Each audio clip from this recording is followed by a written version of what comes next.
পুনৰ আন এক অসাধ্য সাধন মৰাণৰ তাঁত শিল্পী হেমপ্ৰভা চুতীয়াৰ। গুণমালা আৰু নামঘোষাৰ পাছত এইবাৰ তাঁতশালত বৈ উলিয়াইছে শ্ৰীমদ ভাগৱত গীতা।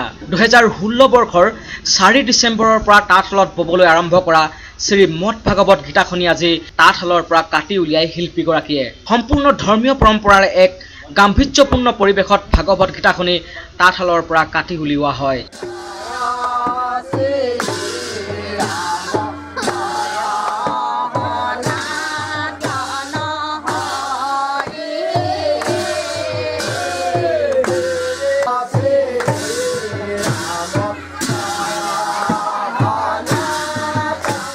মুগাৰ সূতাৰে বৈ উলিওৱা প্ৰায় 150 ফুট দৈৰ্ঘ্যৰ আৰু 2 ফুট প্ৰস্থ গ্ৰন্থখনিত সেউজীয়া ৰঙৰ উলেৰে ভাগৱতৰ প্ৰতিটো শ্লোক সংস্কৃত ভাষাত তুলি ধৰিছে অসাধাৰণ শিল্পীগৰাকীয়ে।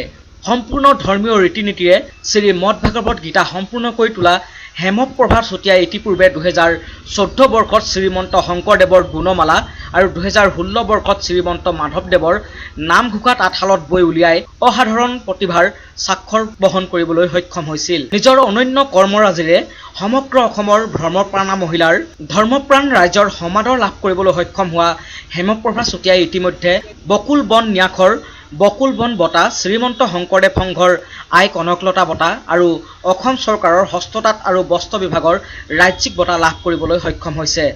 ৰাইজৰ অকুণ্ঠ মৰম আৰু শুভেচ্ছা বুকুত বান্ধি এইবাৰ ভাগৱত গীতাখনি সম্পূৰ্ণকৈ উলিয়াই এইগৰাকী তাঁত শিল্পী হেমপ্ৰভা চুতীয়াই। উল্লেখ্য যে কোনো ধৰণৰ চানেকি ব্যৱহাৰ নকৰাকৈয়ে শিল্পীগৰাকীয়ে ভাগৱতৰ শ্লোকবোৰ সংস্কৃত ভাষাত তুলি এক প্ৰকাৰ অসাধ্য সাধন কৰি উলিয়াইছে। সমান্তৰালভাৱে হেমপ্ৰভা চুতীয়াই ইংৰাজী ভাষাতো ভাগৱত গীতাখনি বৈ আছে। অসীম ধৈৰ্য, একাগ্ৰতা আৰু অনন্য কৰ্মদক্ষতাৰ ফলতে হেমপ্ৰভা চুতীয়াই অসমৰ তাঁত শিল্পক এক যুগান্তকাৰী স্তৰলৈ লৈ যাবলৈ সক্ষম হৈছে। আপোনালোকৰ লগতে আৰু চেনেলৰ সমূহ পৰিয়ালবৰ্গলৈ মোৰ আন্তৰিক শ্ৰদ্ধা আৰু কৃতজ্ঞতা জ্ঞাপন কৰিছোঁ। আজি 26 আগষ্ট, আজি এই দিনতেই মই শ্ৰীমদ ভাগৱত গীতা ভাগি আজি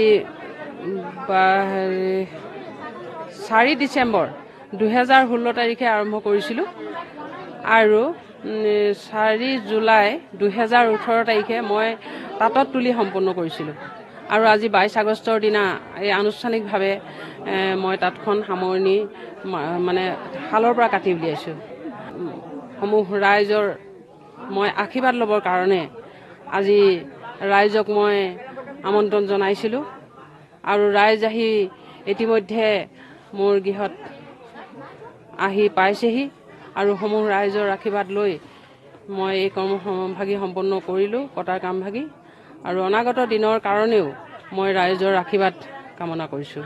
মৰাণৰ পৰা কেমেৰাত জিতু গগৈৰ সহযোগত দেৱজিৎ গগৈ ৰিপৰ্ট, RPTV।